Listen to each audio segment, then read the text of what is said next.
कोई बता सकता है? संज्ञा और सर्वनाम। आज पढ़ेंगे विशेषण। ठीक है,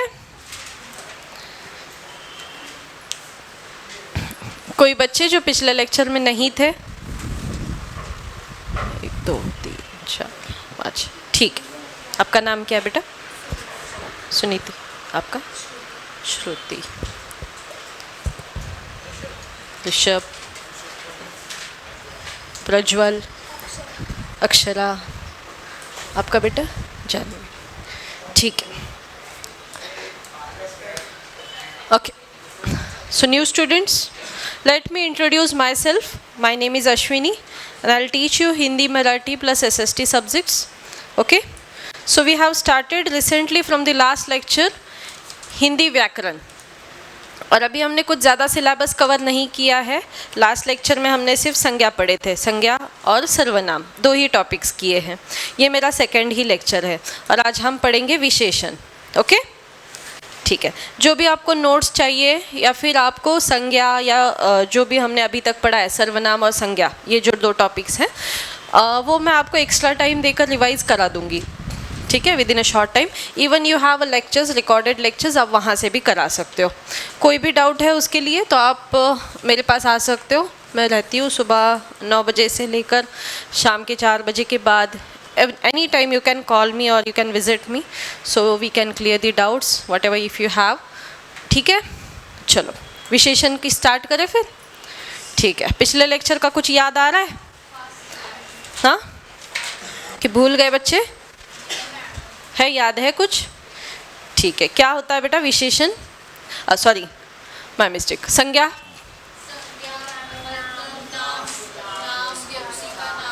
व्यक्ति का नाम, जगह का नाम, है ना? समूह। ओके, इन सबको क्या कहेंगे? संज्ञा। बराबर। फिर उसमें हमने एग्जाम्पल्स देखे, जैसे हिमालय, गंगा, सोना, चांदी, दूध, घी, पत्थर, दानव, बच्चे, सैनिक।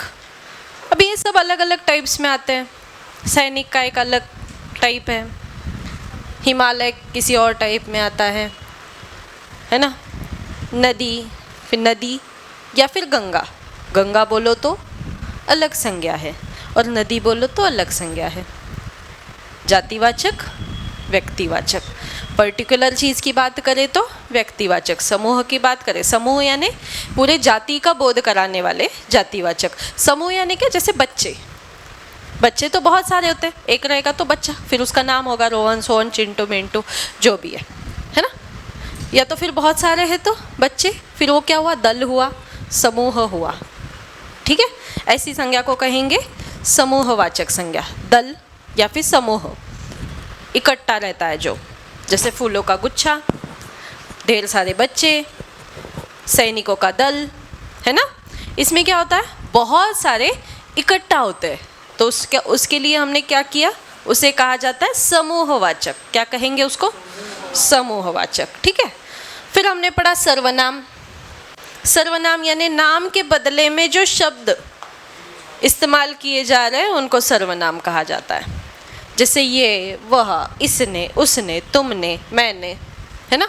जैसे हमने पीछे एक स्टोरी मैंने बताई थी आपको। क्या थी वो स्टोरी?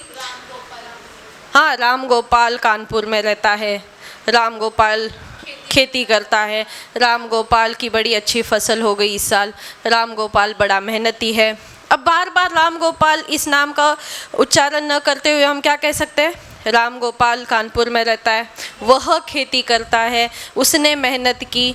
ये वह, उसने, ये सारे शब्द किसके बदले आ रहे हैं? एक नाम के बदले आ रहे हैं ना? नाम की जगह ले रहे। इसी नाम की जगह पे जो शब्द आ गए उनको हमने बोला सर्वनाम। कितना इजी है ये तो, है ना? नाम के बदले जो शब्द ने जगह ले ली उस शब्द को हमने क्या बोला? सर्वनाम। समझ गए? आज पढ़ेंगे विशेषण। क्या पढ़ेंगे?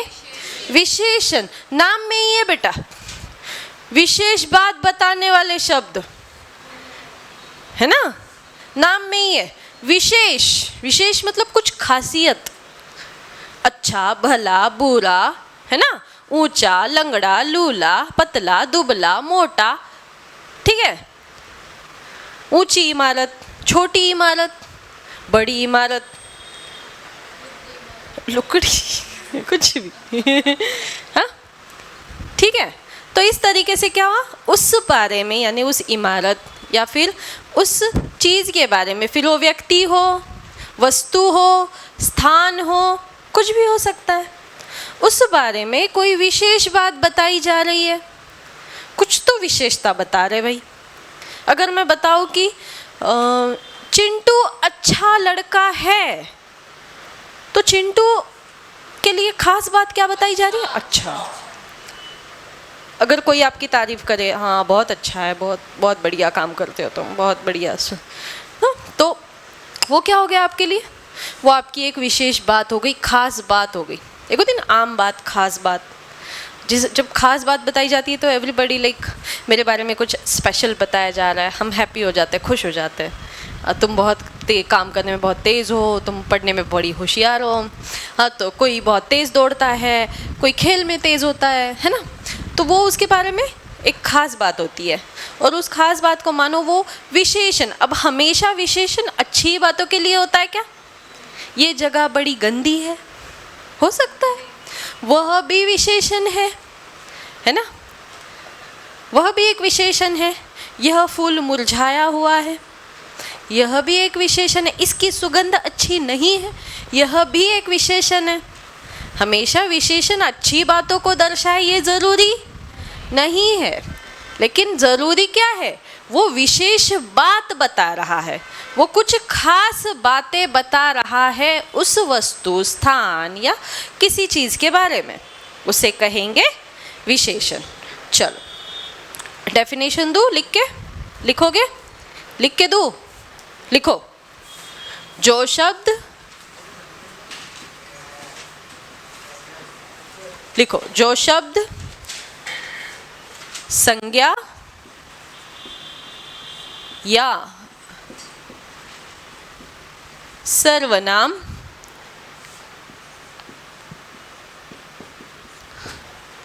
शब्दों की विशेषता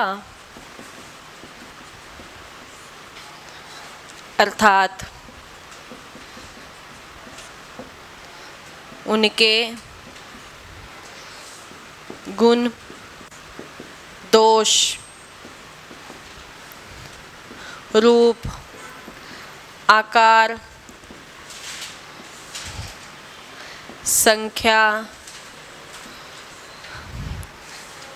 आदि का बोध कराते हैं।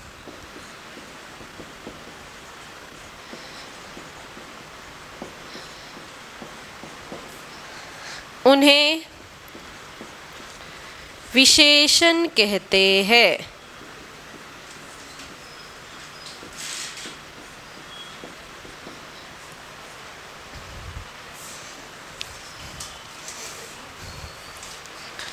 जो शब्द संज्ञा या सर्वनाम शब्दों की विशेषता अर्थात उसके गुण, दोष, रूप, आकार, संख्या, इन सारी चीज़ों को दर्शाते हैं या बोध कराते हैं, तो उन्हें कहेंगे विशेषण।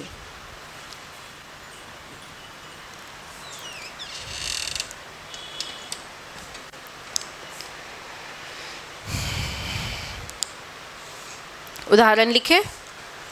चलो उदाहरण एक मैं लिखूंगी, कुछ आप बताएंगे।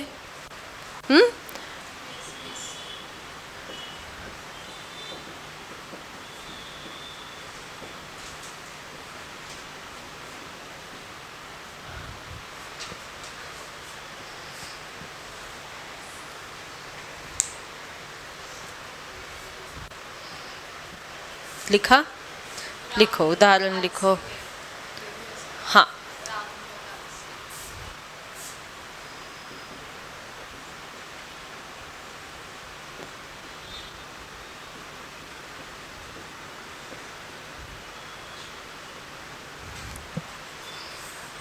और हाँ बेटा, आप बताओ, एक एग्जाम्पल बता सकते हो? हाँ, वेरी गुड, यह इमारत बहुत ऊंची है। आप बताओ बेटा, एग्जाम्पल बताओ एक कोई भी। हाँ, वह बहुत सुंदर है, क्योंकि हमें क्या बताया है कि या तो वो संज्ञा है या तो वो सर्वनाम है, या रामू या वह भी लिख सकते हो ना, इसने, उसने, वह, यह, सर्वनाम भी इस्तेमाल हो सकता है। समझ रहे हो? चलो, और कौन बताना चाहेगा? यह बंदर बड़ा चालाक है। Very good. और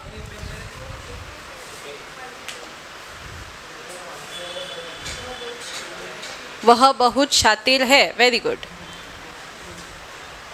हाँ बताओ, कुछ याद? मेरे कारण मेरे दोस्त को बहुत हानि पहुंची। नहीं नहीं, आपको किसी के बारे में बताना है। यू हैव टू टेल विशेष बात। यह तो एक घटना की बात कर रहे हो आप। क्या बता रहे हो? एक घटना है ना। आपको क्या बताना है? जैसे वह बहुत होशियार है, वो बहुत आलसी है, इसे यानी कि उसका गुण, या तो फिर उसकी रूप, आकार, दोष, इनके बारे में बता रहे हो आप। विशेष इंफॉर्मेशन, एक्स्ट्रा इंफॉर्मेशन। जैसे मान लो कि आप बता रहे हो उसकी गाड़ी नीले रंग की है। गाड़ी तो है लेकिन कैसी? नीले रंग की। तो ये एक विशेष इंफॉर्मेशन हो गई, है ना। उसकी फरारी लाल रंग की है ना। कैसा चेहरे खिल उठे, देखो। ठीक है, बैठ जाओ। अच्छा ठीक है, चलो लिख लिए सबने एग्जाम्पल्स? चलो लिखो आगे। विशेषण के भेद।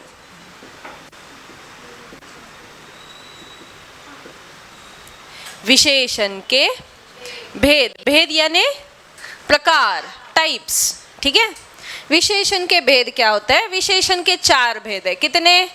4। पहला भेद है गुणवाचक विशेषण। ठीक है। दूसरा है संख्यावाचक।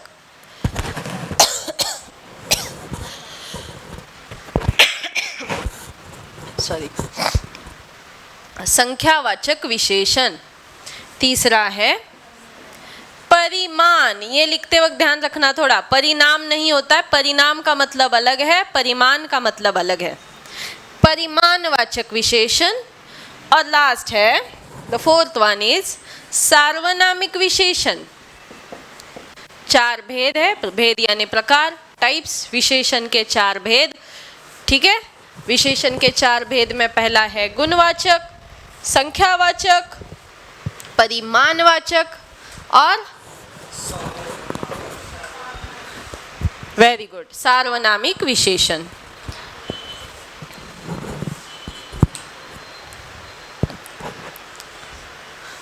अब जैसा जिसका नाम है वैसा उसका काम है ना।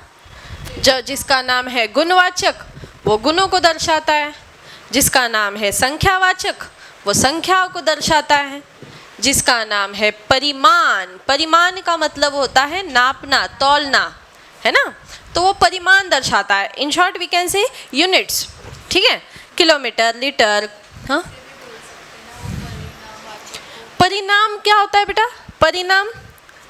परिणाम यानी इम्पैक्ट, है ना। और परिमाण यानी यूनिट। इसलिए यहाँ पे लिखते वक्त ध्यान रखो, ये परिमाण है।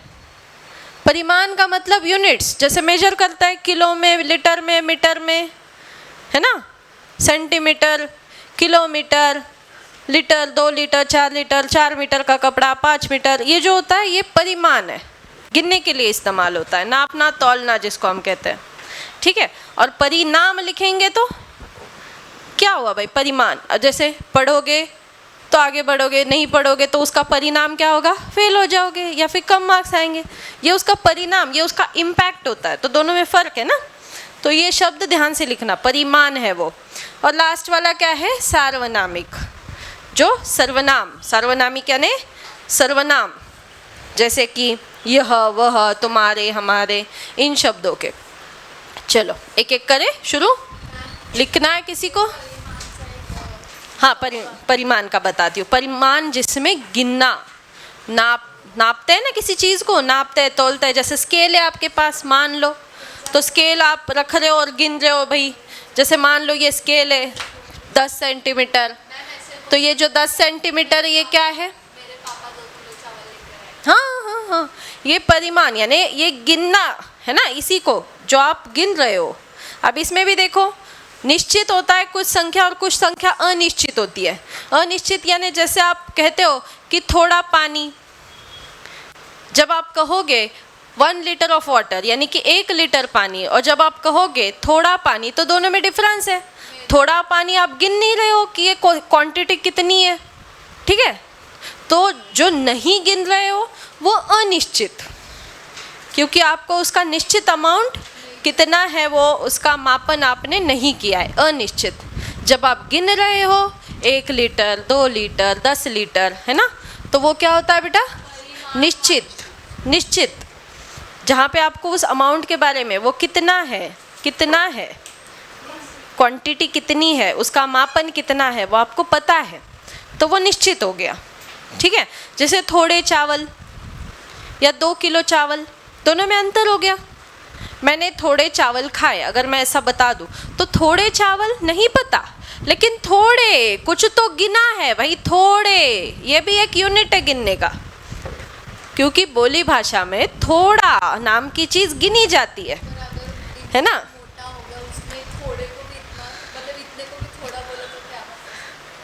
तो वो तो नहीं, हम वो क्या जज करता है उसकी मेंटालिटी से वो हम नहीं देखेंगे।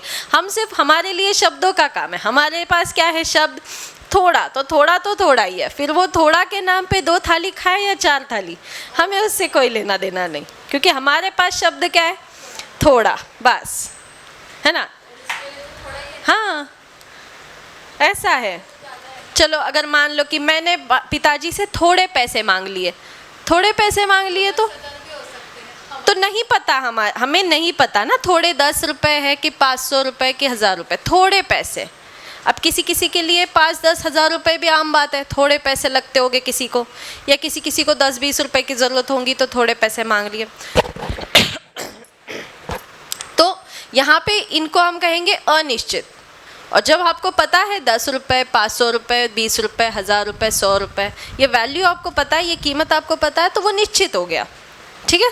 चलो वो तो आगे देखना है, पहले हम पढ़ेंगे गुणवाचक, ठीक है। हाँ, जिसमें गुण यानी कि गुण, दोष, रंग, रूप, इनके बारे में बात हो रही है, ठीक है। मैं लिख के दूँ, आप लिखोगे, मैं डिक्टेट करूँ? हाँ, दयालु एक गुण है, ठीक है, मैं लिख के ही दे देती हूँ। चलो, हाँ, राइट द डेफिनेशन। चलो इसकी व्याख्या लिखो। जो शब्द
ऐसे लिखते हैं,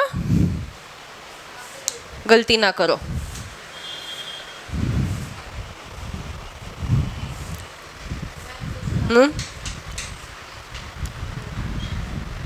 गोवा खूबसूरत शहर है।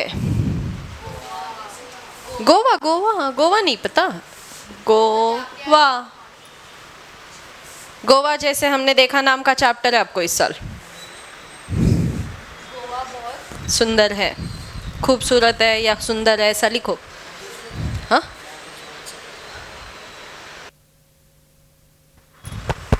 चालू है। चलो आगे बढ़ते हैं। पेन वहीं रख के आ गई क्या मैं?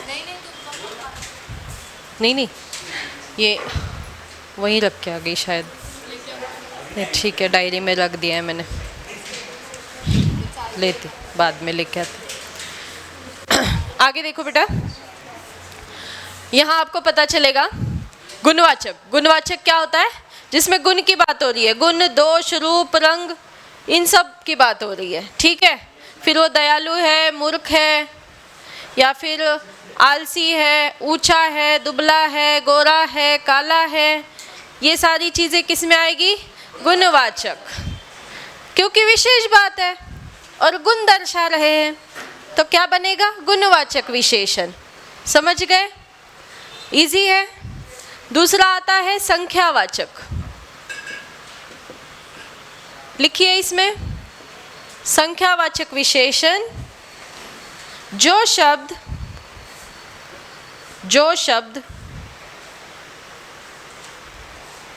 संज्ञा, जो शब्द संज्ञा या सर्वनाम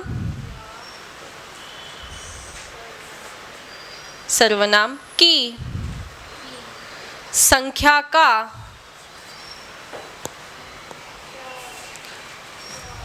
बोध कराते हैं। याद रहे, सबसे बड़ी चीज संख्या का बोध कराते हैं, अंडरलाइन करके रखो।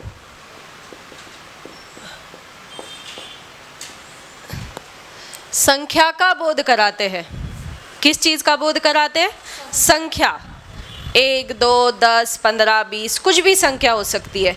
उस संख्या को दर्शाने वाले समूह, यानी वो संख्या जिसमें दर्शा रही है वो विशेषण संख्यावाचक विशेषण कहलाएगा। नाम में ही है, नाम में ही है, संख्या दर्शाने वाला विशेषण, ठीक है। उदाहरणार्थ,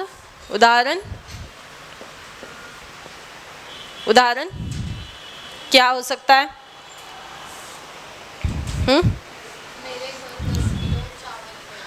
हाँ, लेकिन ये तो परिमाण में आना चाहिए जब किलो की बात हो रही है तो।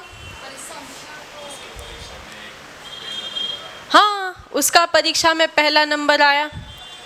हमारे घर 2-4 लोग आ गए, है ना। वह 2-4 दिनों से अस्वस्थ है, मैं 15 दिन के लिए गांव जा रहा हूँ, ठीक है। ये सारी चीजें किस में आएगी? संख्यावाचक। 2 दिन बाद मेरा जन्मदिन है, चलो। हाँ, मेरे कक्ष में 50 बच्चे हैं, ठीक है। चलो लिखो इसमें से कोई भी एक। कक्ष ना, कक्षा लिखो। कक्षा यानी वर्ग, कक्ष यानी खोली, पर्टिकुलर एक कमरा। हाँ, नहीं है?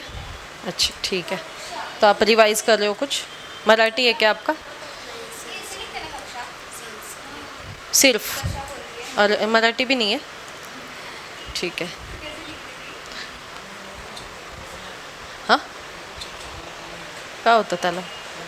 शिक तू, तिचं जाऊ दे, तू शिक।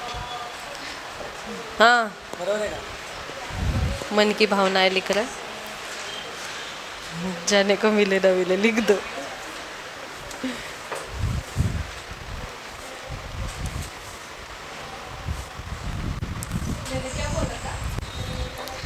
क्या बोला था सिमरन? लिखो पहले, परीक्षा ऐसे नहीं लिखते। ऐसे लिखते ना मैम? लिखा बेटा? हाँ सही है। परीक्षा, इम्तिहान।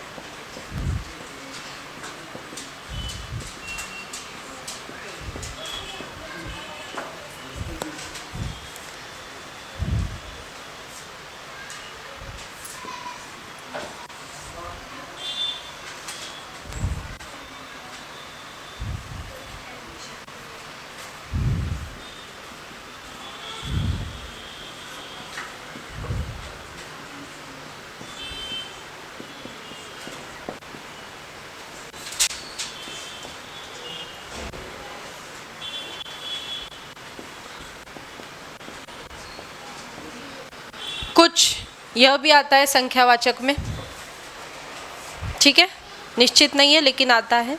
यह निश्चित संख्या नहीं है लेकिन फिर भी ये संख्यावाचक में आता है। वो आगे पढ़ेंगे निश्चित और अनिश्चित के बारे में, जैसे पीछे बताया है ना, अभी बताया था ना, हमने डिस्कस किया, ठीक है। चलो आगे, परिमाण, थर्ड वन, परिमाणवाचक संज्ञा, संज्ञा नहीं सॉरी, परिमाणवाचक विशेषण,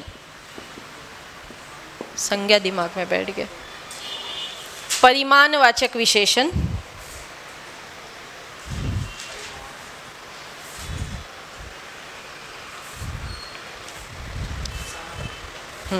बताती हूँ। जो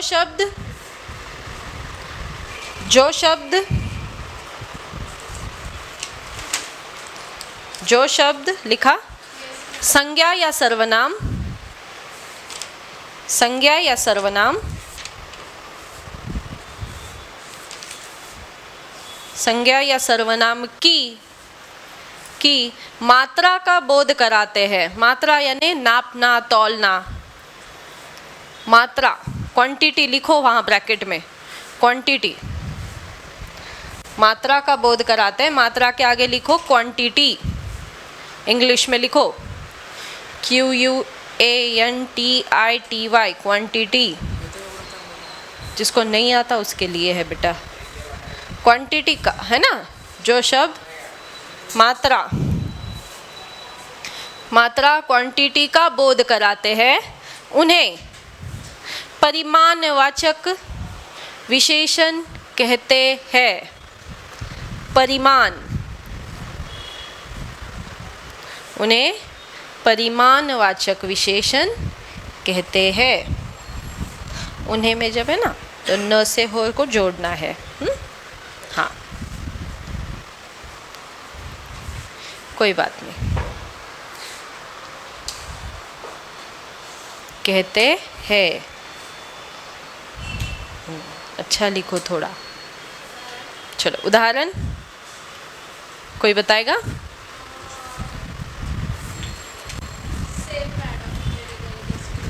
बता श्वेता। 2-3, अच्छा गुड। और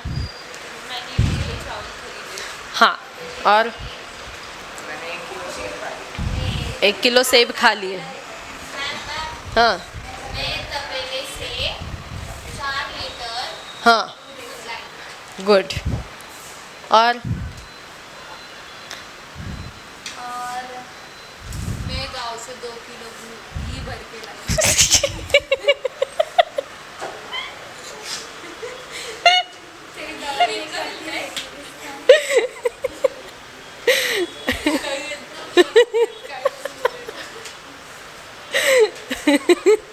ठीक है। और बरोबर है ना? मैंने बता बेटा। मैंने आम के पेड़ से 2 सर्कल आम निकाले। ओके हाँ सही था, तोड़ लिए। मैं दुकान से 1 मीटर कपड़ा लेकर आई। Very good. चलो लिखो। मैं दुकान से मैंने नहीं किया तेरा चीटिंग। हाँ बेटा पता है तुम चीटिंग नहीं करते हो। तुम महा चीटर। लिखो। बोलो मैडम। उसने 5 मीटर कपड़ा खरीदा।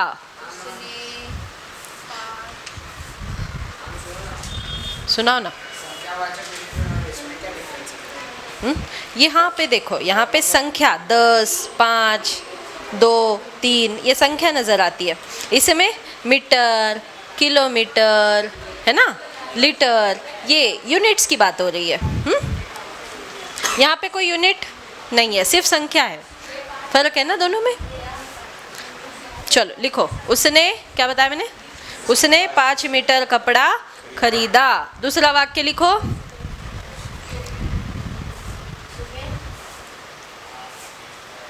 वह हर रोज 10 किलोमीटर चलता है। वह हर रोज 10 किलोमीटर चलता है। 10 किलोमीटर चलता है। ठीक है।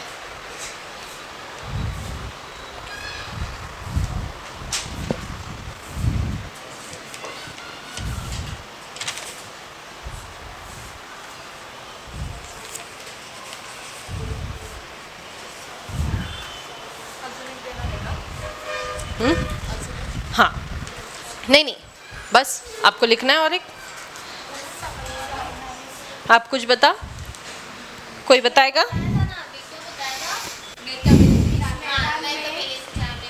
हाँ, लिखो।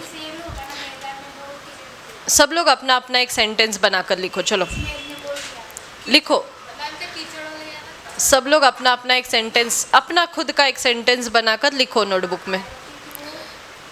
तो ये जो भी है, तो इसके लिए हम यूनिट्स का इस्तेमाल कर रहे हैं ना।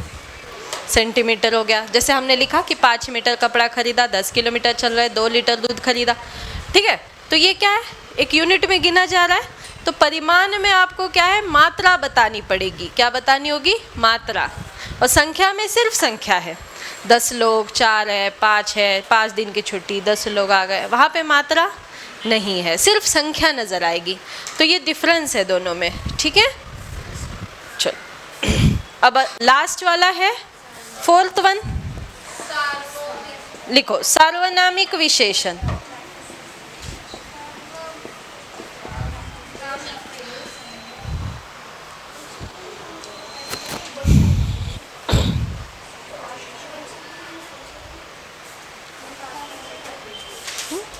लिखो जो सर्वनाम शब्द,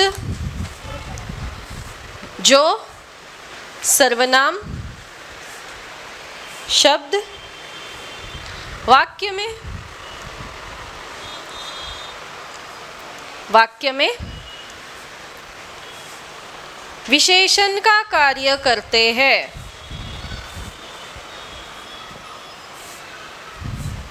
विशेषण का कार्य करते हैं, उन्हें सार्वनामिक विशेषण कहते हैं।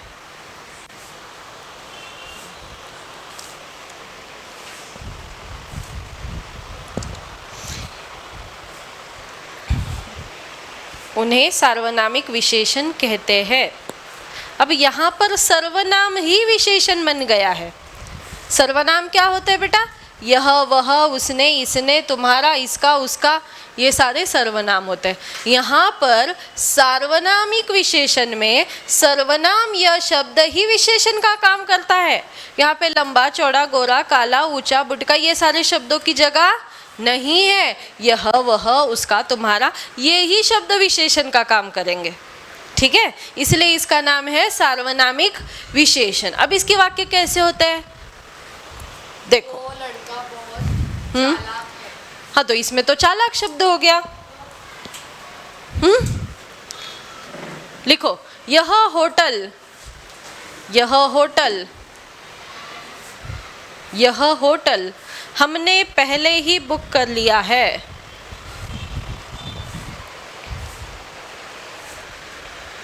पहले ही बुक कर लिया है। यह होटल हमने पहले ही बुक कर लिया है। ठीक है, यहाँ पे किसकी बात हो रही है? होटल की। कौन सी? यह होटल। समझ रहे? यह होटल स्पेसिफिकली दिखाने वाला शब्द क्या है? यह। और यह तो क्या है? सर्वनाम है। हाँ, ऐसे शब्दों को कहेंगे सार्वनामिक विशेषण। म्हणजे काय? सर्वनाम ही विशेषण की बात बता रहे हैं, है ना? गुड।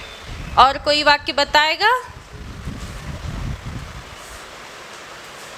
कोई बताना चाहेगा एक वाक्य? हाँ, यह मेरी पुरानी विद्यालय है। विद्यालय कौन सा शब्द है? स्त्रीलिंग या पुल्लिंग?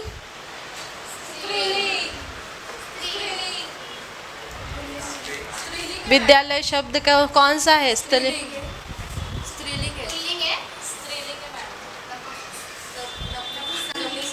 पहली बात तो हिंदी में नपुंसक लिंग होता ही नहीं है, ये बात ध्यान रखो। हिंदी में सिर्फ लिंग के 2 प्रकार होते हैं, स्त्रीलिंग और पुल्लिंग। मराठी में 3 प्रकार होते हैं, कौन से? स्त्रीलिंग, पुल्लिंग और नपुंसक लिंग। तो पहले तो ये तो आप डिवाइड करना छोड़ ही दो कि हिंदी में नपुंसक लिंग जैसा कुछ बात होती ही नहीं है। हिंदी में 2 ही चीज होती है, या तो पुल्लिंग या तो स्त्रीलिंग। मैम तो विद्यालय स्त्रीलिंग है। तो अब विद्यालय शब्द क्या है, स्त्रीलिंग की पुल्लिंग? स्त्रीलिंग। कितने लोगों को लग रहा है ये स्त्रीलिंग है? हाथ ऊपर करो। मेरा कंफर्म नहीं है। चलो वाक्य बना के बताओ। हमारी विद्यालय है। हम विद्यालय में जाते हैं। सुनो, पुल्लिंग है। हाँ बताओ बेटा, वाक्य बताओ। मेरा विद्यालय बहुत सुंदर और किसको किसको लगता है पुल्लिंग है? अभी जिसने हाथ ऊपर नहीं करा था उनको तो लगता ही होगा कि पुल्लिंग है। स्त्रीलिंग बोल रहे होते हैं। हाँ बोला। मैं ये विद्यालय में 9 साल पढ़ी हूँ। अच्छा, और लड़का होगा तो पढ़ी हूँ। पढ़ा ये पढ़ा हूँ या पढ़ी हूँ किसके ऊपर डिपेंड है? कर्ता के ऊपर, सब्जेक्ट के ऊपर डिपेंड है। तो इसमें विद्यालय का कोई संबंध नहीं कि वो स्त्रीलिंग है या पुल्लिंग है ना। तुम कह रही हो कि मैं इस विद्यालय में 9 साल पढ़ी हूँ, क्योंकि तुम एक लड़की हो तो तुम पढ़ी हूँ शब्द का इस्तेमाल कर रही हो, जबकि एक मेल या फिर एक लड़का इसे मैं ऐसा कहेगा कि मैं इस विद्यालय में पढ़ा हूँ, बराबर कहेंगे कि नहीं? तो ये पढ़ा हूँ या पढ़ी हूँ वो एक कर्ता के ऊपर डिपेंड करता है। वो सेंटेंस में जो करता है वो मेल है या फीमेल है वो बताएगा। ठीक है, मोहन बताओ, मोहन इस विद्यालय में 9 साल से पढ़ी है, पढ़ती है, पढ़ता है ना? एक्सक्यूज मी,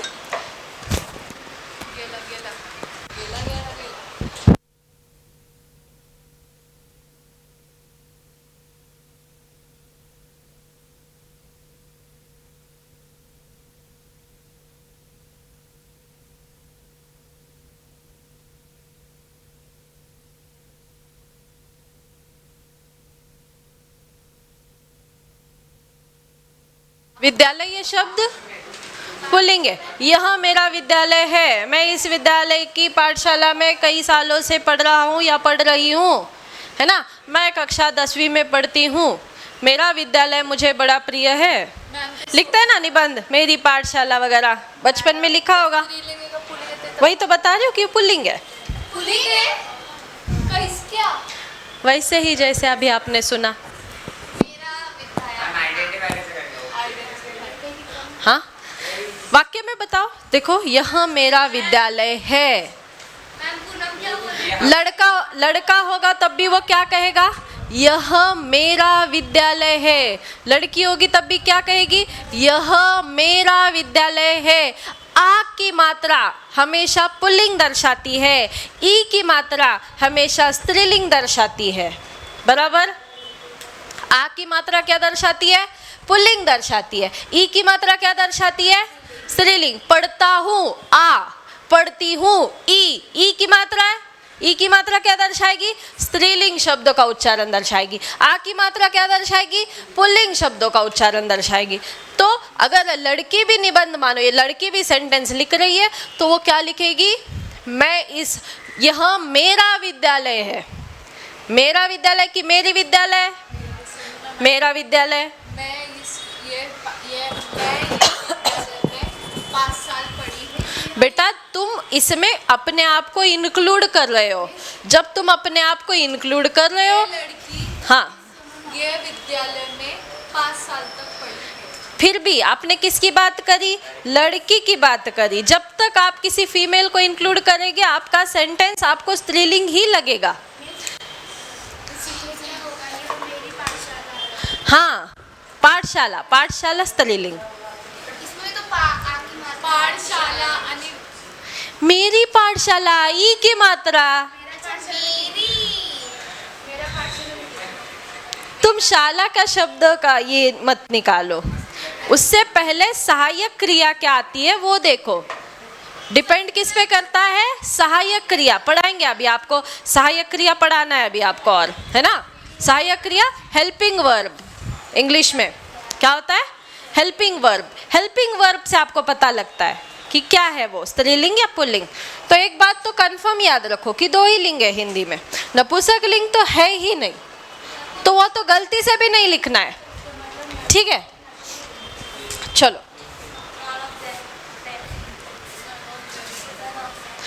और एक सेंटेंस बता दूं सार्वनामिक विशेषण का। हाँ लिखो,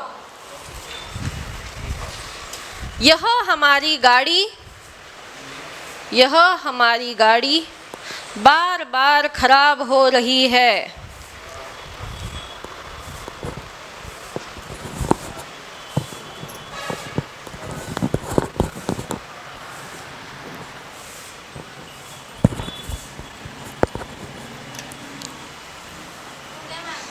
ठीक है, यहाँ पर हमारा विशेषण जो पार्ट है वो खत्म होता है, ठीक है। अगला है क्रिया। क्रिया, क्रिया के विशेषण आई थिंक सो 4 क्रिया, सकर्मक, अकर्मक, 2 ही है। उसमें सहायक क्रिया प्रणाली। हाँ सहायक क्रिया बाद में आएगा। सकर्मक क्या होता है? सकर्मक सकर्मक स यानी जिसमें इंक्लूडेड है, स यानी साथ में है, अ यानी नहीं है। हाँ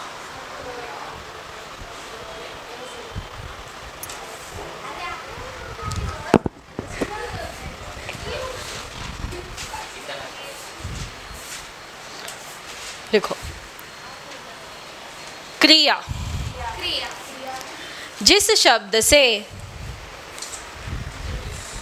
जिस शब्द से, जिस शब्द से किसी किसी कार्य के करने, किसी मात्रा लगाओ यहाँ पे,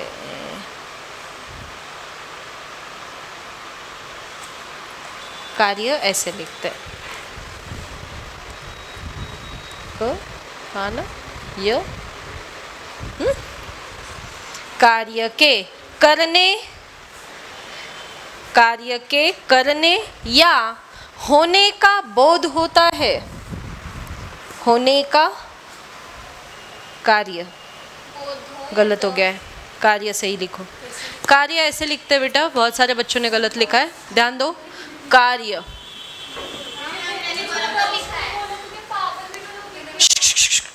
स्टॉप इट, राइट इट। जिस शब्द से किसी कार्य के करने या होने का बोध होता है उसे क्रिया कहते हैं, उसे क्रिया कहते हैं। क्रिया कैसे लिखना है? आता है मैम, लिखा है। फिर भी गलत मत लिखो, नहीं आता है तो पूछो। हाँ हाँ लिखा है वहाँ पर, टॉपिक का नाम ही है क्रिया।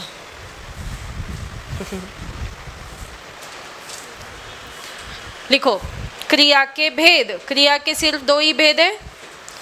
क्रिया के भेद,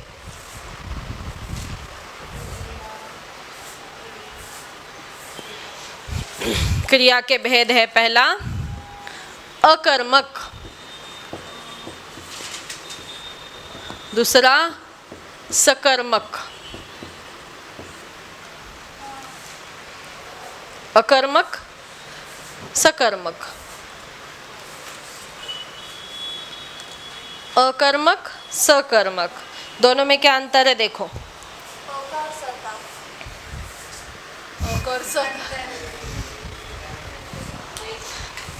पहला लिखो अकर्मक क्रिया,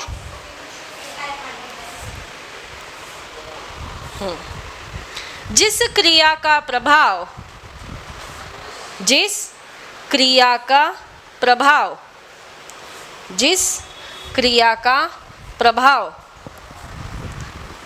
जिस क्रिया का प्रभाव उसके कर्ता तक ही, कर्ता ऐसा लिखना है, कर्ता, कर्ता यानी कार्य करने वाला, सब्जेक्ट। जिस क्रिया का प्रभाव उसके कर्ता तक ही सीमित रहता है, सीमित यानी लिमिटेड।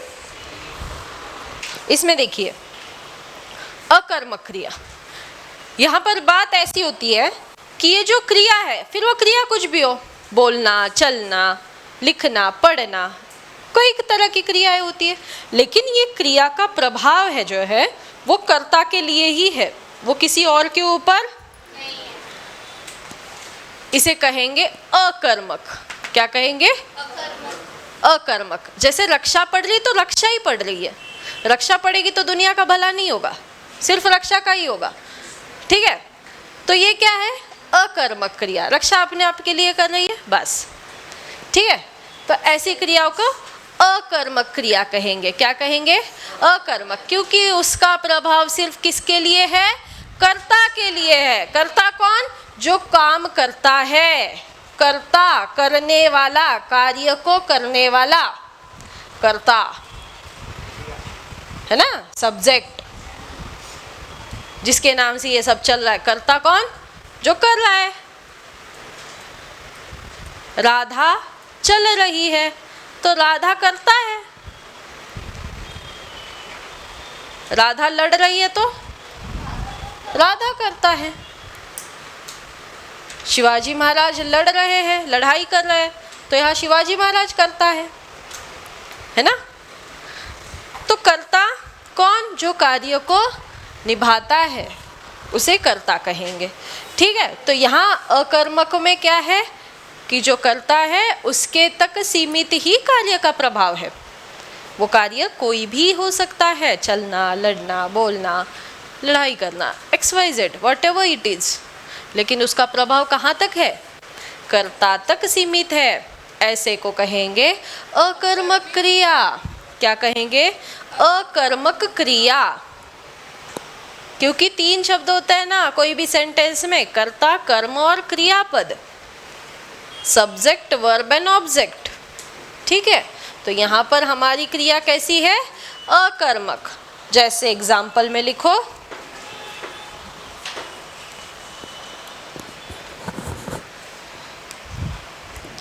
मानू दुखी स्वर में बोली। मानू, आपको जो नाम लिखना है लिखो, ऐसी कोई बात नहीं। मानू दुखी स्वर में बोली।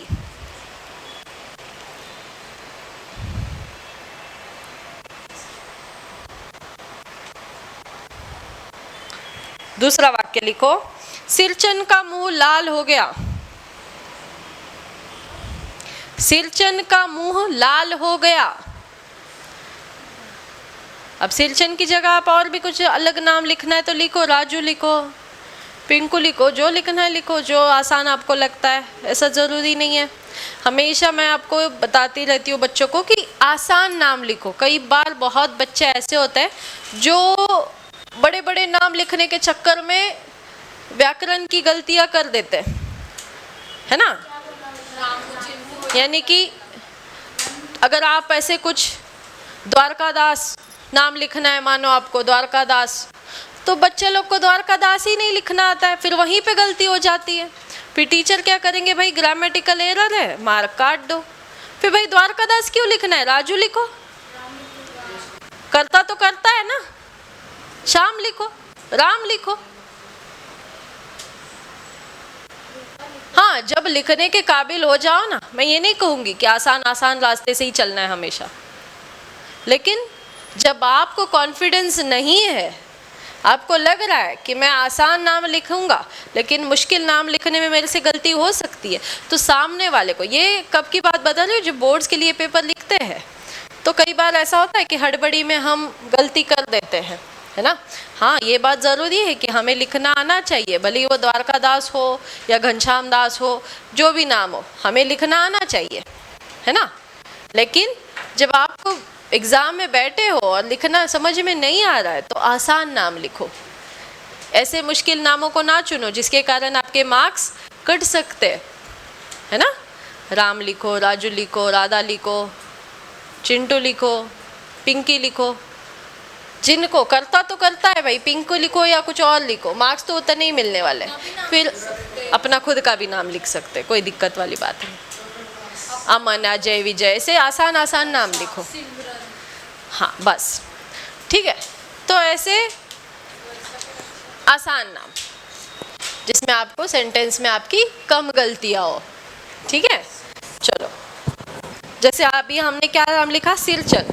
अभी सिरचन बोलते ही कुछ बच्चे देखने लगे, सिरचन की जगह कुछ और नाम लिखना है तो लिखो।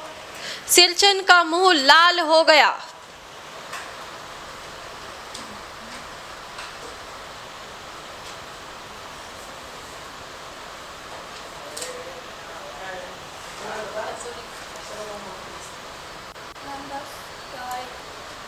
अजय ने आज बहुत मार खाया। हम्म अजय ने आज बहुत मार खाया। अच्छा वो बताइए। चलो, अब उसमें एक और इंक्लूड करना है, थोड़ा आइडेंटिफिकेशन के लिए इजी हो जाएगा। लिखो, ऐसे कुछ शब्द है, ऐसे कुछ शब्द है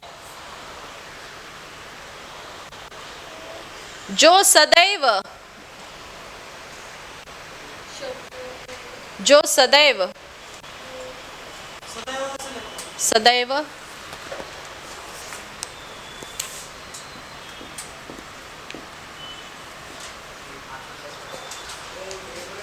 अकर्मक क्रिया दर्शाते हैं, दर्शाते,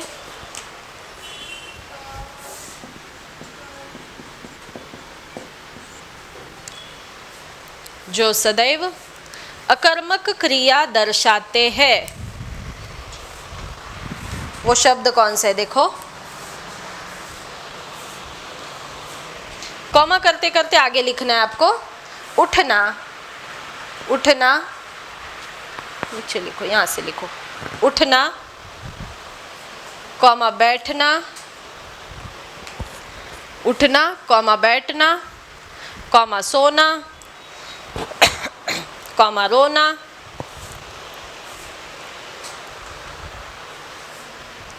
ठीक है। कॉमा को क्या कहते हैं हिंदी में? अल्प विराम। क्या कहते हैं?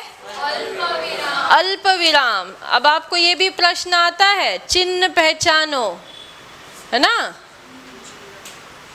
ये ऐसा चिन्ह अल्प विराम। क्या अल्प विराम? बताती हूँ। अ आधा ल, उसको प, व को पहली मात्रा, ई की मात्रा और विराम, ठीक है। मराठी में इसको स्वल्प विराम कहेंगे, मराठी में स्वल्प विराम, हिंदी में अल्प विराम, है ना, ठीक है। तो कहाँ तक हुआ था? उठना, कॉमा यानी अल्प विराम, बैठना, अल्प विराम, सोना, अल्प विराम, रोना, हंसना, जीना, सोना, रोना, हंसना, जीना, मरना, मरना, हाँ बरोबर, कूदना, कूदना, चढ़ना, डरना, कूदना, चढ़ना, डरना, डरना, जागना, सोना।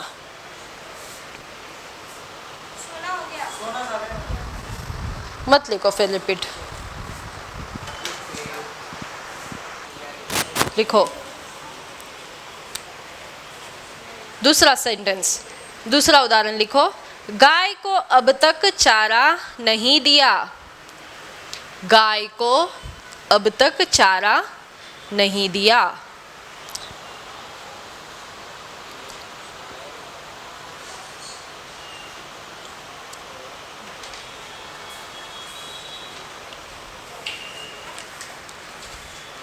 अब सकर्मक है कि अकर्मक कैसे पहचानेंगे? तो याद रहे कि जो सेंटेंस दिया है उस सेंटेंस को सवाल करेंगे, क्या, किसे, है ना। ऐसा सवाल करने पर अगर आंसर मिलता है तो सकर्मक। किसको चारा नहीं दिया? गाय को चारा नहीं दिया, सकर्मक, ठीक है। अकर्मक में नहीं, सवाल नहीं होता, सवाल होता है। मतलब कि सवाल का जवाब नहीं होता ना। सकर्मक, अरे वो प्रश्नवाचक हुआ ना फिर। मतलब ये सवाल दिया जाता है, गाय को अब तक चारा नहीं दिया। मतलब इस- अब इसमें देखो, इसमें हमने क्या कहा था कि सिरचन का मुंह लाल हो गया। ठीक है, अब सिरचन का मुंह लाल हो गया में क्या हम बता सकते हैं कि अगर हम पूछेंगे कि सिरचन का मुंह लाल हो गया या फिर किसका मुंह लाल हो गया, ऐसे कहते हैं तो सिरचन आंसर मिलता है। किसका मुंह लाल हो गया? सिरचन का मुंह लाल। हाँ, सिरचन को क्या हो गया? मुंह लाल। सिरचन का मुंह लाल हो। हाँ, तो कई प्रश्नों के यानी कि कई प्रश्नों के उत्तर नहीं मिलते, इसमें एक सीमित उत्तर है। यानी कि सारी चीज़ें कहाँ आके रुकती है? सिरचन पर ही आके रुकती है। सारी चीज़ें कहाँ आके रुकती है? सिरचन पर ही, क्योंकि हमारा क्या है कि कर्ता के ऊपर ही सीमित तक है, इसलिए उसे अकर्मक कहा है। ठीक है, मैं बताती हूँ, पहले ये वाक्य लिख लो और एक लिखना है। लिखो, मैंने भारी दामों में एक मोटर खरीदी है।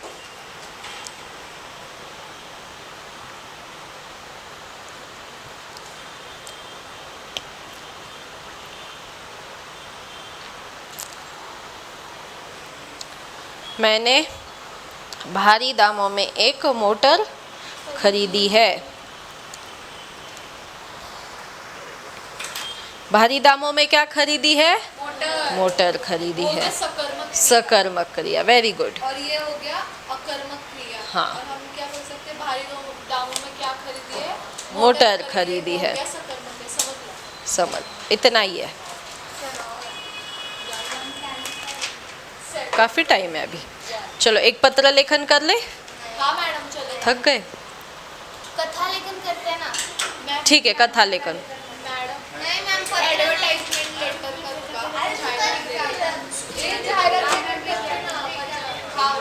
चैप्टर पढ़ाओ।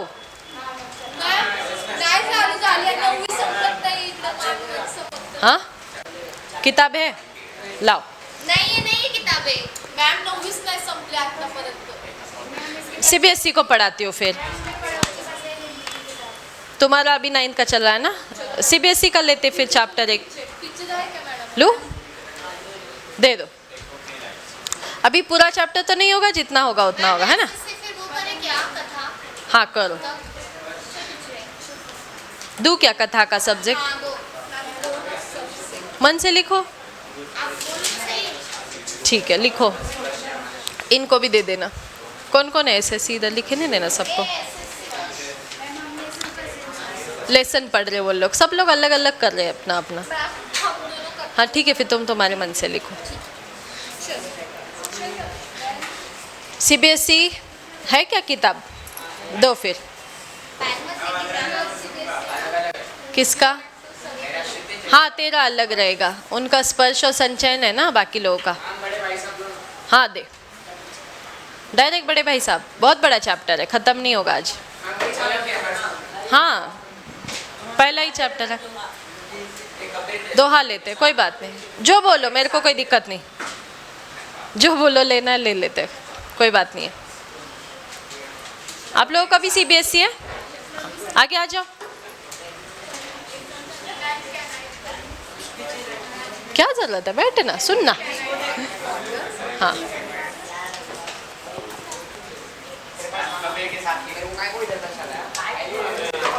चलो, मैम बड़े भाई साहब लोग। हाँ ठीक है।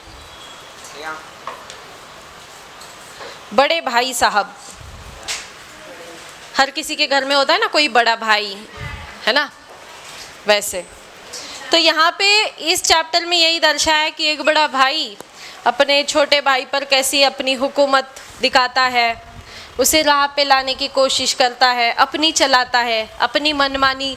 उसे लगता है कि अपना जो छोटा भाई है वो हमेशा उसके कहने के मुताबिक रहना चाहिए, उसी नियमों का पालन करे जैसे बड़े भाई का कहना है। लेकिन छोटा भाई जो होता है वो चाहता है कि उसे आज़ादी मिले, वो अपनी जीवन शैली अपने तरीके से व्यतीत करना चाहता है। लेकिन बड़े भाई को कुछ चीज़ें इसमें से मंजूर नहीं है और इसलिए उससे नाखुश और चिड़चिड़ा सा रहता है। ठीक है, ऐसी कुछ कहानी है। तो कहानी के लेखक है प्रेमचंद जी, जिन्हें हिंदी साहित्य सम्राट कहा जाता है ना। इन्होंने हिंदी में कई सारे साहित्य में उपन्यास जैसे हम नॉवेल वगैरह लिखते हैं ना इंग्लिश में, जैसे मराठी में कादम्बरी बोलते हैं, बायोग्राफीज़, ऑटोबायोग्राफीज़, ऐसे बहुत सारी किताबें लिखी है, जिसमें गबन जैसी बहुत फेमस किताबें हैं। परिचय देखिए, इनका जीवन काल है 1880 से लेकर 1936 तक।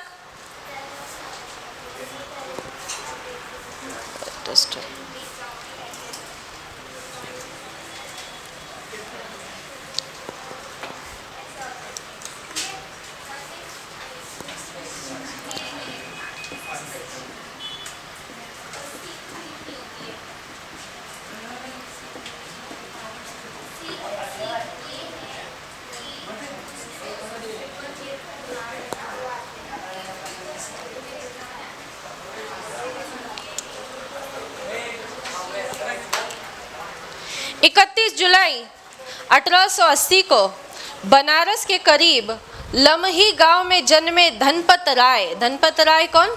स्वयं प्रेमचंद जी। इनका असली में नाम क्या है?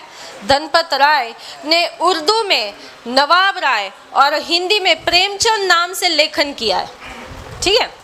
निजी व्यवहार और पत्राचार धनपत राय नाम से ही वो करते थे। निजी व्यवहार यानी उनके जो पर्सनल डॉक्यूमेंट्स होते थे वो धनपत राय नाम से होते थे।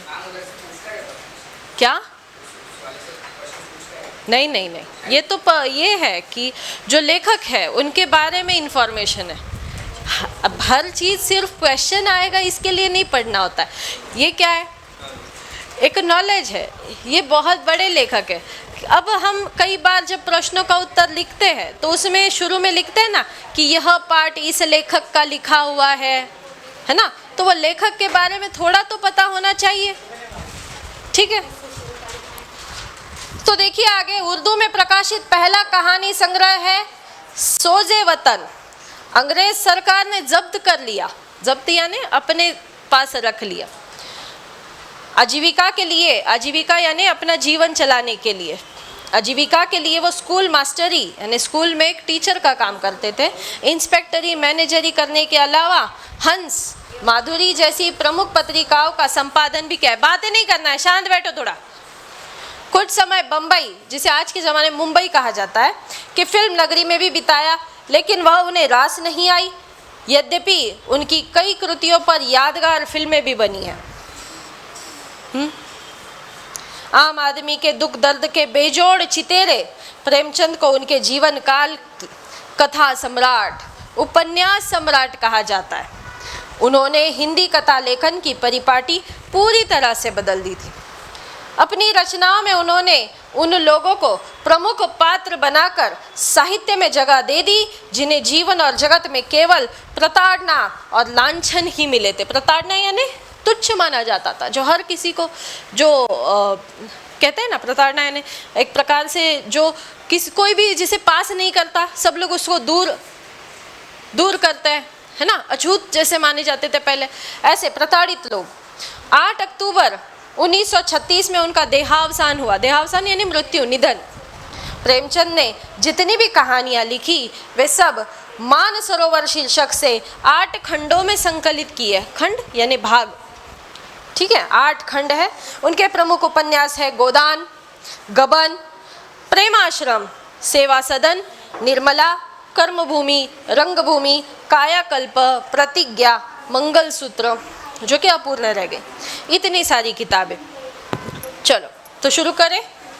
बड़े भाई साहब, पाठ प्रवेश क्या है देख लीजिए। हाँ बेटा, कोई बोला?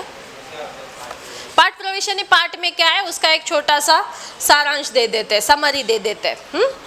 अभी तुम छोटे हो इसलिए इस काम में हाथ मत डालो। यह सुनते ही कई बार बच्चों के मन में आता है, काश हम बड़े होते तो कोई हमें यो रोकता टोकता नहीं, है ना।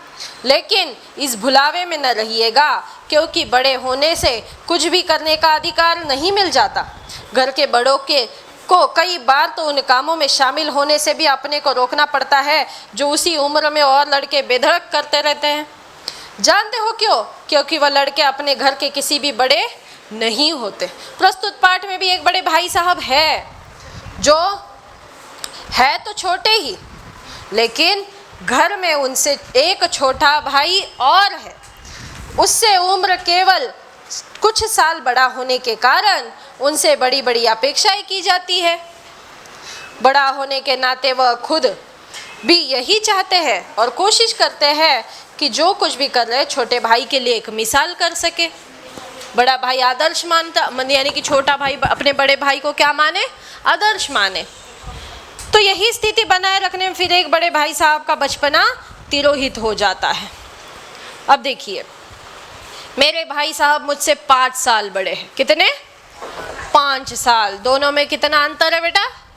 5 वर्ष का अंतर है। बड़े भाई साहब छोटे भाई साहब से 5 वर्ष के बड़े हैं, लेकिन केवल 3 दर्जे आगे। दर्जे यानी कक्षा, स्टैंडर्ड्स। दर्जे यानी कक्षा। कितने? 3 दर्जे। अब जब 5 साल का अंतर है तो 5 कक्षा आगे होनी चाहिए, लेकिन बड़े भाई साहब का ऐसा नहीं है। बड़े भाई साहब सिर्फ 3 कक्षा आगे। उन्होंने भी उसी उम्र में पढ़ना शुरू किया था जब मैंने शुरू किया था। स्कूल ही लेट गए, स्कूल ही। लेकिन तालीम जैसे महत्व के मामले में वह जल्दबाजी से काम लेना पसंद नहीं करते थे। तालीम यानी एक्सरसाइज, प्रैक्टिस। इस भवन की बुनियाद खूब मजबूत डालना चाहते थे जिस पर आलीशान महल बन सके। 1 साल काम वो 2 साल में करते थे। अपना बेसिक स्ट्रॉन्ग करने के चक्कर में बड़े भाई साहब अगले कक्षा में जाने को तैयार ही नहीं है। बड़े भाई साहब अपना बेसिक कुछ ज़्यादा ही स्ट्रॉन्ग कर रहे, फिर एक ही कक्षा को 2-2 बार रिपीट करने में लगे हुए। कौन? बड़े भाई साहब। 1 साल का काम वो कितने साल में करते थे? 2 साल में करते थे। बुनियाद ही पुख्ती ना हो तो मकान कैसे पायदार बने? जब बेस ही ढीला हो तो बिल्डिंग कैसे बनेगी, ऐसा उनका मानना है। इसलिए अपना अच्छा जो बेस है, बुनियाद है, उसको स्ट्रॉन्ग करने में वो ज़्यादा ही समय लगा रहे हैं। कौन? बड़े भाई साहब। मैं छोटा था, वो बड़े थे।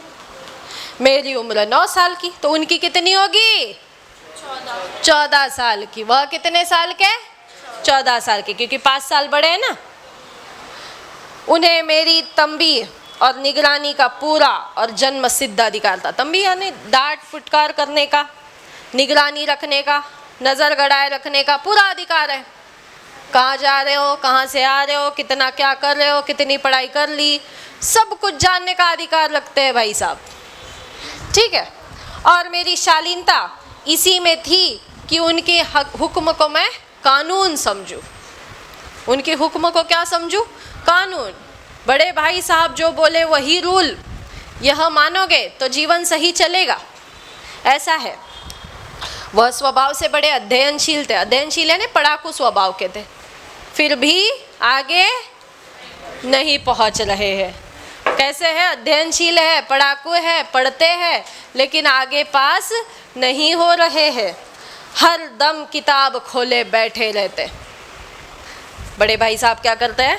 हर दम किताब खोलकर बैठे रहते हैं। दिमाग को आराम देने के लिए वह कभी कॉपी पर, किताब के हाशियों पर चिड़ियों, कुत्ते, बिल्लियाँ, इनकी तस्वीर भी बनाया करते थे।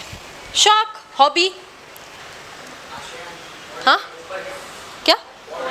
हाँ, जो फर्स्ट पेज, जो पहले पन्ना होता है ना, कभी कभी एक ही नाम या शब्द या वाक्य 10-20 बार लिख डालते थे। कौन? बड़े भाई साहब। एक एक शब्द, एक एक वाक्य 10-10, 20-20 बार लिखे जा रहे हैं। कभी एक शेर को बार बार सुंदर अक्षरों में नकल करते।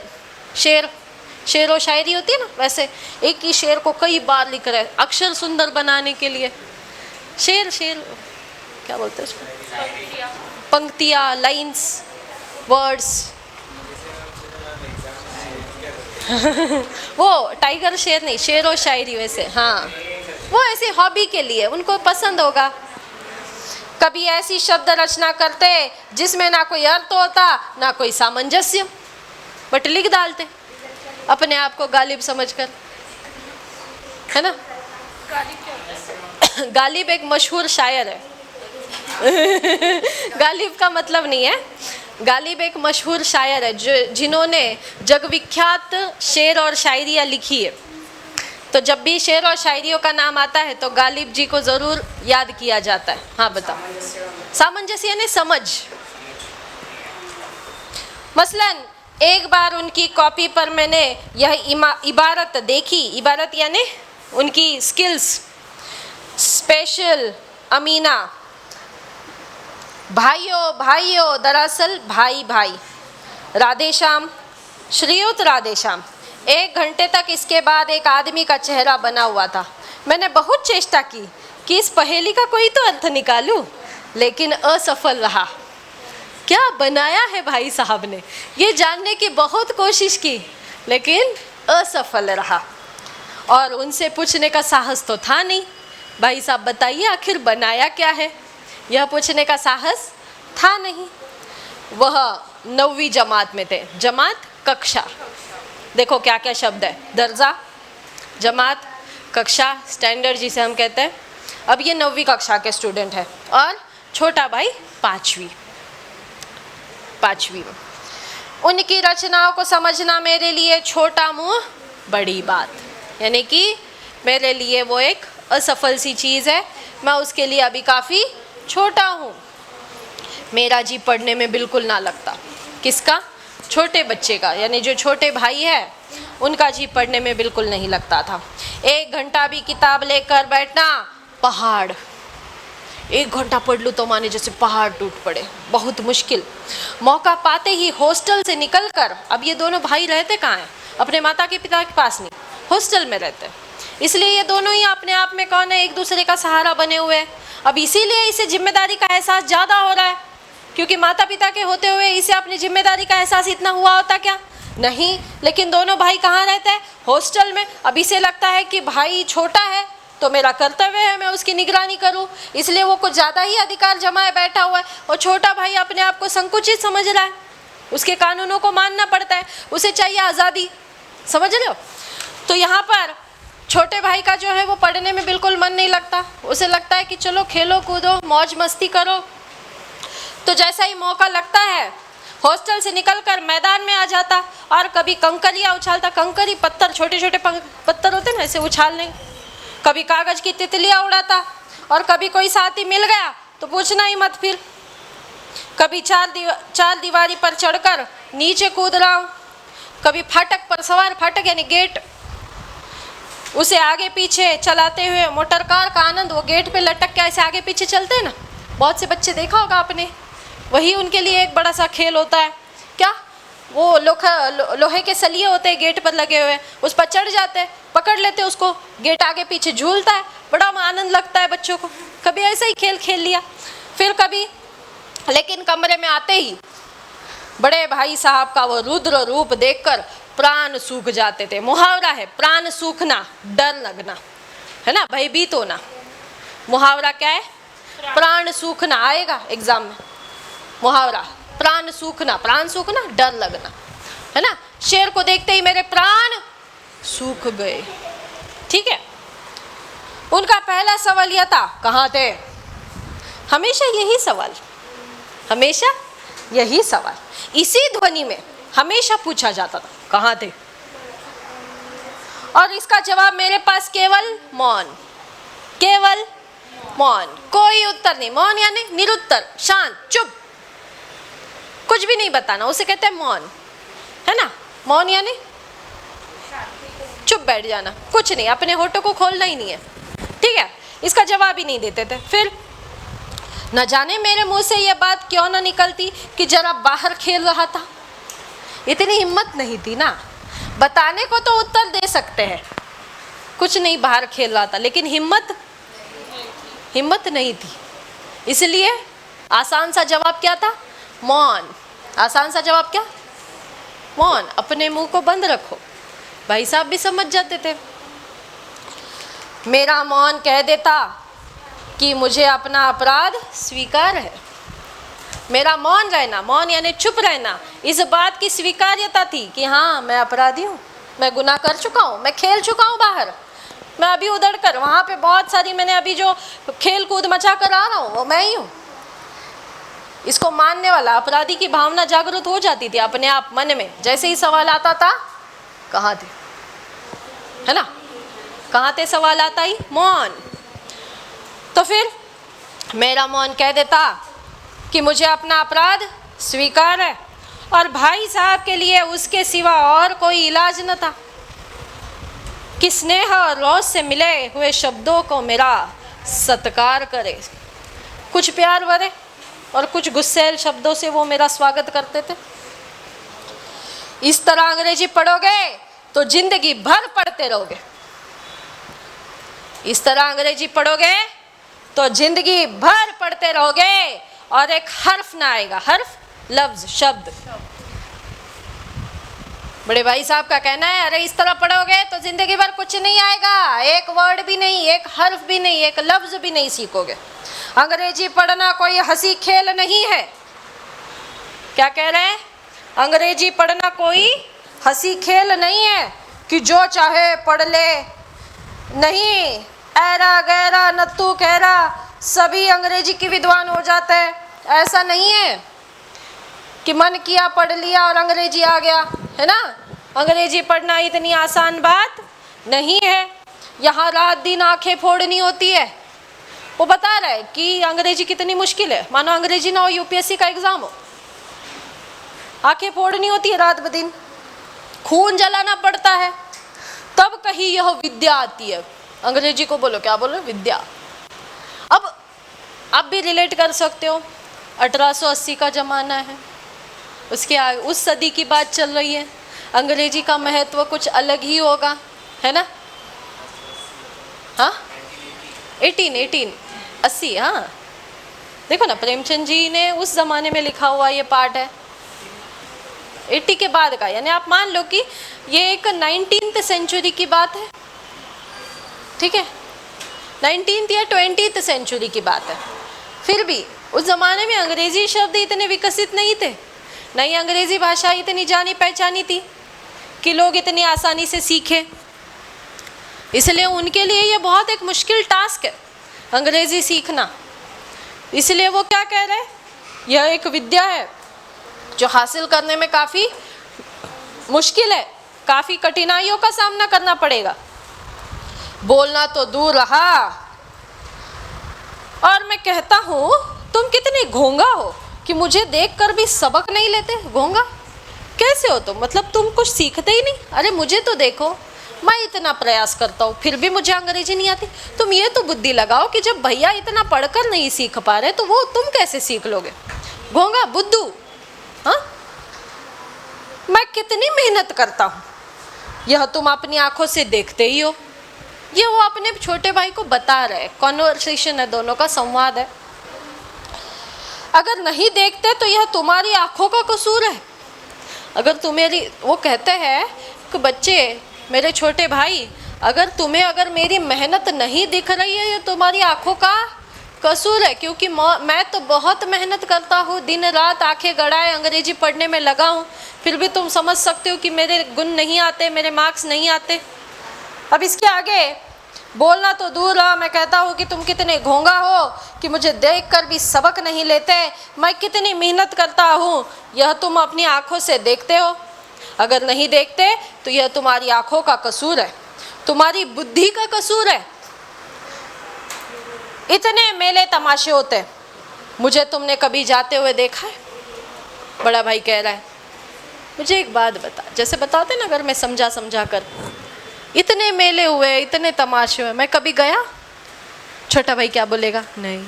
फिर अरे तू सीख मुझसे। कहना क्या चाहते हैं? मेरे जैसे बनो, है ना।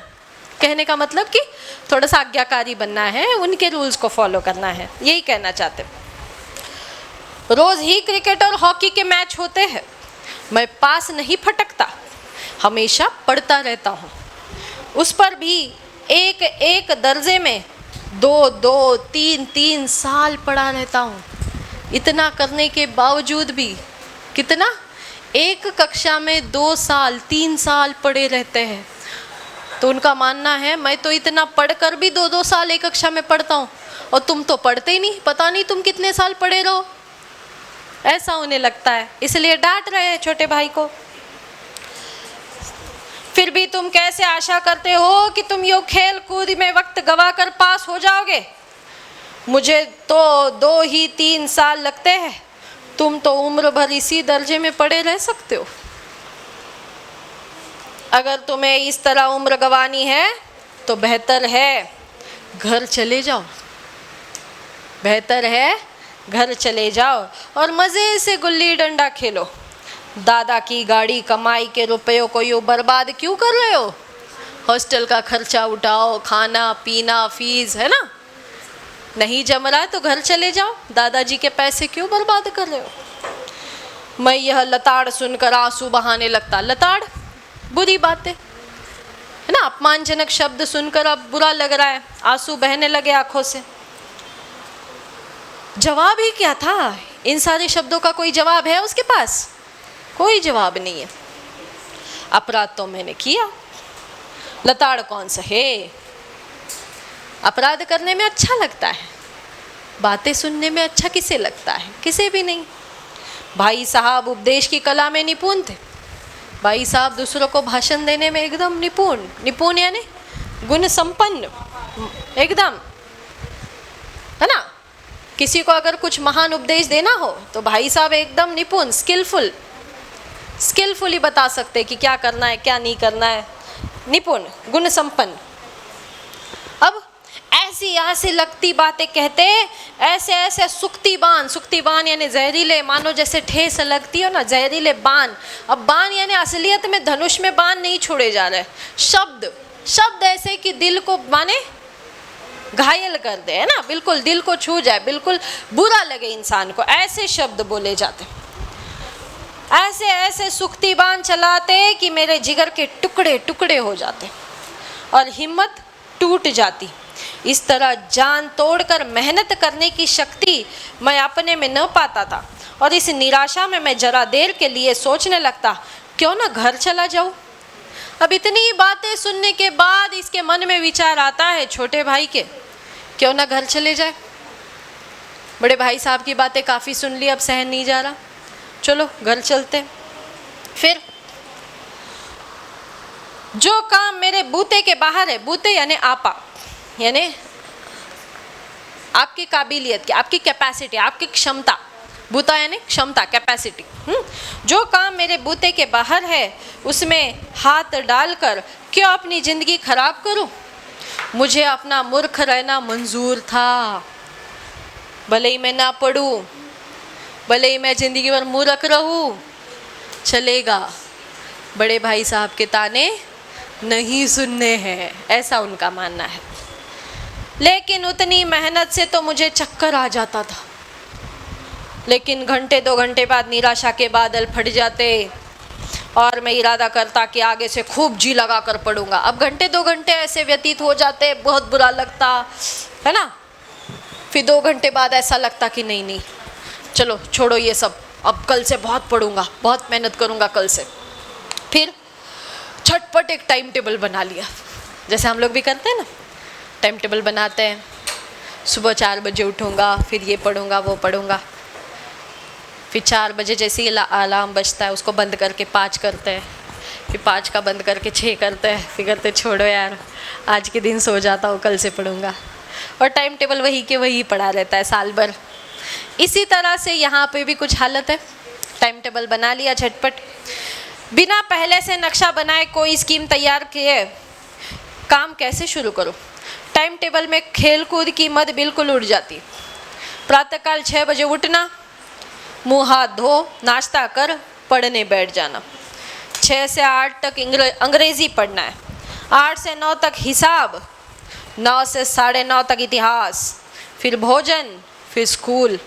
3:30 बजे स्कूल से वापस होकर आधा घंटा आराम, 4 से 5 तक भूगोल, 5 से 6 तक ग्रामर, आधा घंटा हॉस्टल के सामने ही टहलना, 6:30 से 7 तक अंग्रेजी की कंपोजिशन, फिर भोजन करके हाँ, फिर भोजन करके 8 से 9 तक अनुवाद, 9 से 10 तक हिंदी, 10 से 11 तक विविध विषय, फिर विश्राम। इस तरह से क्यों कुछ टाइम टेबल बना लिया है।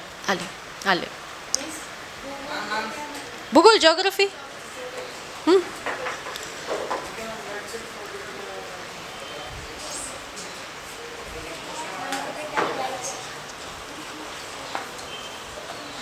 मगर टाइम टेबल बना लेना एक बात है, 5 मिनट, टाइम टेबल बना लेना एक बात है कि भाई टाइम टेबल बने लिया है ना, लेकिन उसके ऊपर अमल करना वो दूसरी बात है, और वो सबसे ज्यादा मेहनती है ना।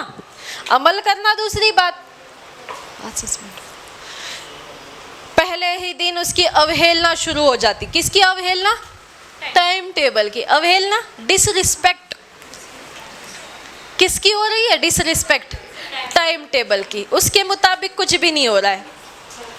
मैदान की वह सुखद हरियाली, वह हवा के हल्के हल्के झोंके, फुटबॉल की वह उछल कूद, कबड्डी के वह दाव घात, वॉलीबॉल की वह तेजी और फुर्ती मुझे अज्ञात और अनिवार्य रूप से खींच ले जाती है, और वहाँ जाते ही मैं सब कुछ भूल जाता हूँ। मैदान पर खेलने के लिए वह जानलेवा टाइम टेबल। कैसा है टाइम टेबल? जानलेवा टाइम टेबल। हाँ, वह आके फोड़ पुस्तकें, किसी की याद ना रहती थी। यहाँ तक कि बड़े भाई साहब की नसीहत और फजीहत का अवसर मिल जाता था। यही वो अवसर था, यही वो मौका था जो किसे मिल जाता था? भाई साहब को बोलने के लिए, शिकायत करने के लिए। मैं उनके साए से भागता। साए से, साया शैडो है ना, साया यानी शैडो। मुझे तो उनका साया भी अच्छा नहीं लगता था, ताकि वो डांटते थे ना, इसलिए मैं उनके साए से भागता। उनकी आंखों से दूर रहने की चेष्टा करता। लगता कि उनसे दूर रहूं, जितना हो सके क्या करूं, उन्हें अवॉइड कर सकूं, दूर रहूं। कमरे में इस तरह दबे पाव आता कि उन्हें खबर भी ना हो। जब लौटता हॉस्टल के कमरे में वापस, तो बिल्कुल दबे पाव एंटर करना है, ताकि उन्हें खबर भी ना हो। उनकी नज़र मेरी ओर उठी और मेरे प्राण निकले। जब भी उनकी नज़र उठती थी, देखते थे मेरे तरफ, मेरे प्राण निकल जाते थे, क्योंकि उनके नज़र में खेलना कूदना एक क्या बन चुका है? गुनाह, है ना। हमेशा सिर पर एक नंगी तलवार सी लटकती मालूम होती। किसके रूप में? बड़े भाई साहब के रूप में। बड़े भाई साहब माने अब तलवार से काटने वाले जैसे, नंगी तलवार लटक रही हो माने हमेशा इतना डर, इतना खौफ। फिर भी जैसे मौत और विपत्ति के बीच भी आदमी मोह और माया के बंधन में जकड़ा रहता ही है। मैं फटकार और घुड़कियाँ खाकर भी खेल कूद का तिरस्कार नहीं कर सकता था। इतना डांट फटकार सुनने के बाद भी क्या मैंने खेलना कूदना छोड़ा? भले ही लाख डांटे, लाख गुस्सा करे, टाइम टेबल बना लिया, सब कुछ कर लिया, लेकिन जो करना था आखिर वही किया। ठीक है, अब देखेंगे अगले लेक्चर में छोटा भाई कैसे सफल होता है या असफल होता है अपने कार्य में। चलो।